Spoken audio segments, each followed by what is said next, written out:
Hello student, good morning, namo buddhaya.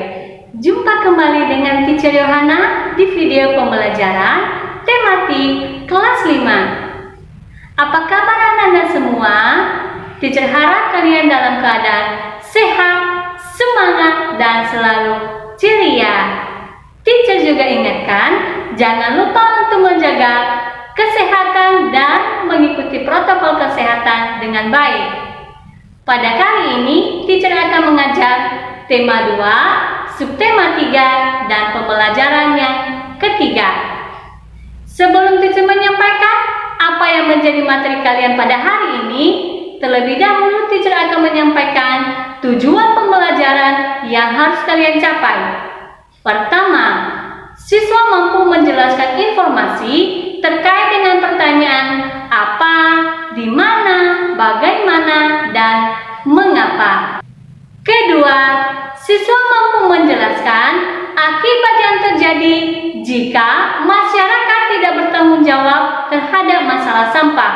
Dan yang ketiga, siswa mampu menjelaskan sikap pelaku usaha ekonomi dalam berhubungan dengan pesaingnya.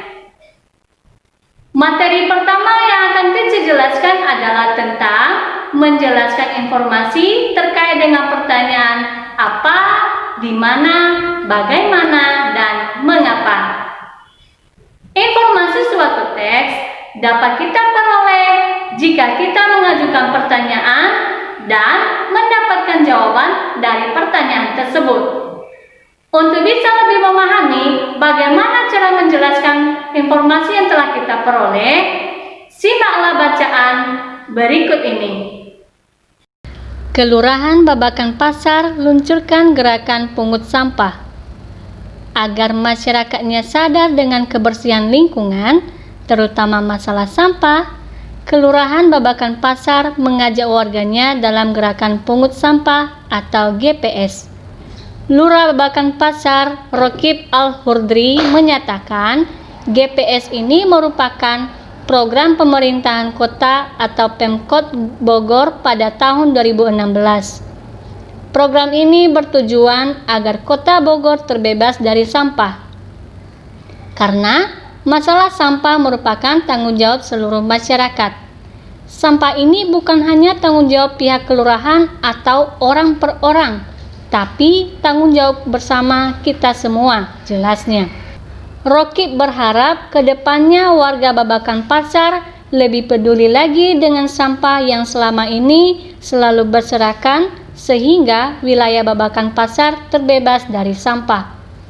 Kalau sampah ini sudah tertata dengan baik, selain indah dipandang, maka warga masyarakat pun akan terhindar dari penyakit, pungkasnya. Dari bacaan tersebut, Ananda kerjakan tugas pada buku tema 2, halaman 104 di buku latihanmu. Setelah Ananda mempelajari bagaimana cara menjelaskan informasi terkait dengan pertanyaan apa, di mana, bagaimana, dan mengapa, materi selanjutnya adalah akibat yang terjadi jika masyarakat tidak bertanggung jawab pada masalah sampah. Salah satu hak sebagai warga masyarakat adalah mendapatkan lingkungan yang sehat dan bersih. Jika ingin mendapatkan lingkungan yang bersih, maka kita sebagai warga masyarakat hendaknya menjaga kebersihan lingkungan agar kita bisa menikmati lingkungan yang sehat. Tahukah Ananda apa yang akan terjadi jika masyarakat tidak bertanggung jawab terhadap masalah sampah? Berikut adalah beberapa akibat yang terjadi jika masyarakat tidak bertanggung jawab terhadap masalah sampah. Pertama, meningkatkan jumlah kuman penyakit yang mengancam kesehatan. Kedua, mengakibatkan pencemaran air, tanah, dan udara. Yang ketiga, mengganggu kenyamanan dan keindahan, serta yang keempat, menyebabkan banjir. Sampah yang menumpuk dapat mencemari lingkungan dan juga mengganggu kesehatan organ pernapasan. Tahukah kalian, ada orang yang kegiatan sehari-harinya adalah mengumpulkan sampah-sampah yang dapat diolah kembali? Ya, betul. Biasanya kita menyebutnya dengan pemulung. Para pemulung mengumpulkan botol-botol plastik, koran bekas, majalah bekas, dan benda-benda lain yang dapat diolah lagi. Benda-benda itu akan disetorkan kepada orang-orang yang dapat mengolah benda tersebut menjadi benda-benda yang lebih berguna. Menurut kalian, bagaimanakah cara menghargai jasa para pemulung tersebut? Bagaimana pula cara menghargai usaha membuat benda-benda daur ulang? Tuliskan pendapatmu di buku latihanmu. Kegiatan ekonomi yang dilakukan oleh setiap orang melibatkan orang lain. Keterlibatan orang lain dapat dilihat dari kegiatan produksi, distribusi, dan konsumsi. Setiap pelaku kegiatan ekonomi memiliki perannya masing-masing yang saling menguntungkan. Menurut kodratnya, manusia berperan sebagai makhluk sosial dan makhluk ekonomi. Sebagai makhluk sosial, manusia berhubungan atau berinteraksi dengan manusia lain. Sebagai makhluk ekonomi, manusia akan melakukan kegiatan ekonomi dalam upaya memenuhi kebutuhan hidupnya. Dalam kehidupan sehari-hari, baik sebagai makhluk sosial maupun sebagai makhluk ekonomi, kita wajib memiliki yang namanya etika moral. Dengan etika moral, manusia dapat menghargai setiap kegiatan ekonomi yang dilakukan oleh orang lain.